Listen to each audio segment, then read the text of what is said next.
Hello, what's up guys, welcome back to our YouTube channel. Welcome back to this video. In this video today I'm going to be showing you how to add multiple time frames to your chart and how to do that. But before we get started, I want you to subscribe to our YouTube channel and turn on that notification button so you get notified whenever we post an important video like this. So right here is our trading view, so I'm just going to use any crypto pair as an example. So I'll just click on this.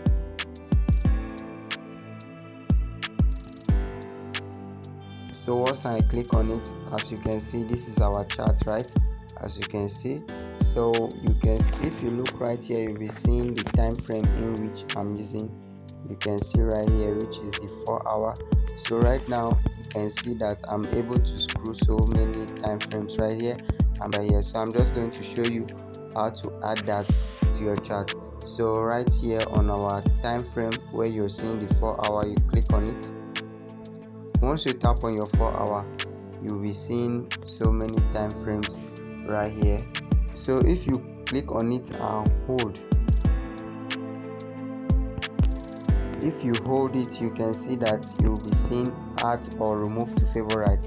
Right now I've already added it to my favorite, that's why you're seeing it there. So if I want to remove it from my favorite, I'll just go ahead and click on this star right here.